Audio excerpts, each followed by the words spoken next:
Hello, welcome to my How the Stock Market Works simulation portfolio. So my initial investment strategies were to diversify across sectors. The pie on the far right shows this diversification across industries throughout my stocks. I invested in individual stocks, and my strategy was to take out after gains and reinvest those profits. And then for losses, leave in when possible if I thought it was going to turn around before the end of the quarter to mitigate my losses.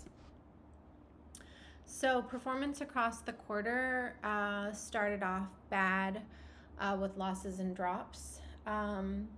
For the most part across the quarter, I stayed close to the S&P 500 in terms of performance. A little bit higher starting after the stock drop towards the beginning of the quarter from the uncertainty due to the tariffs.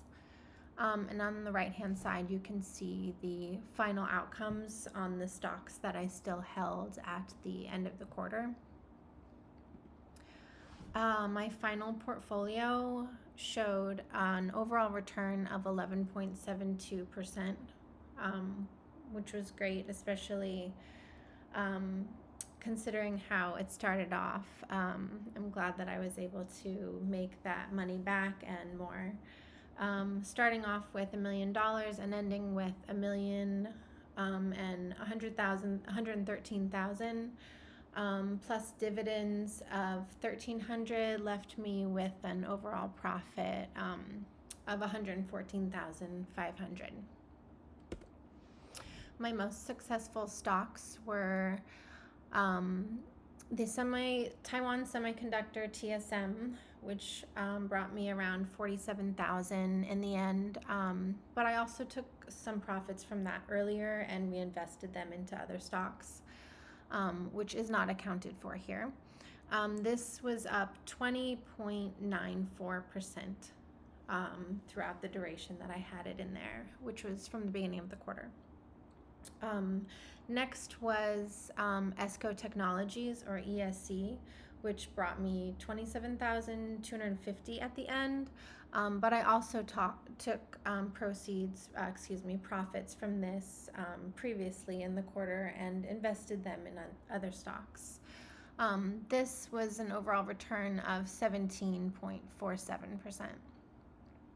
And then finally, Netflix, which I held for a shorter amount of time. It was one of my purchases when I sold some of these other two stocks, and ended up making about $26,000 profit from that at a 28.75% increase.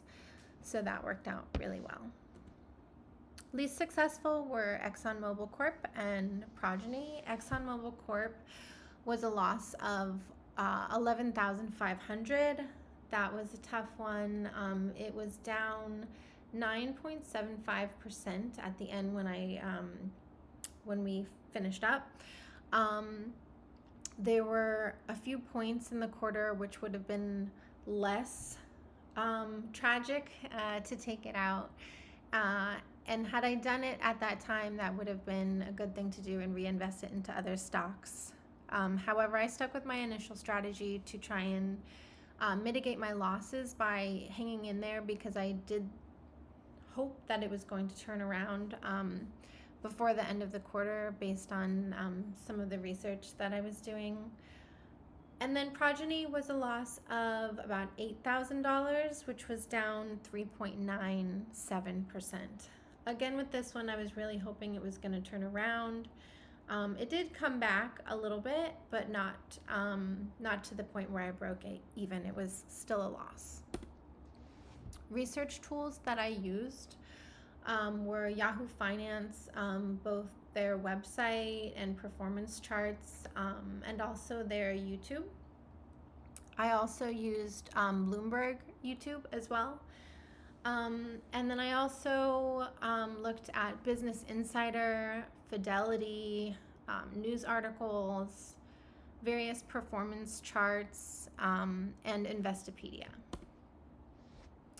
Key ratios, price to earnings, price earnings to growth, debt to equity ratio, return on equity, dividend payout ratio, earnings per share, and current ratio were all terms that were new to me that I learned throughout this quarter and was able to apply to second and third round stocks that I was purchasing.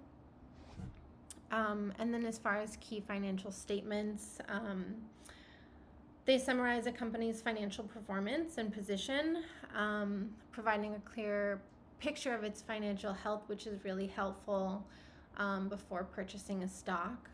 Income statement, balance sheet, and cash flow statement are the three key financial statements. And then a quote, these statements are crucial tools for investors, analysts, and anyone interested in understanding a company's financial health, profitability, and ability to generate cash. Thank you so much for watching.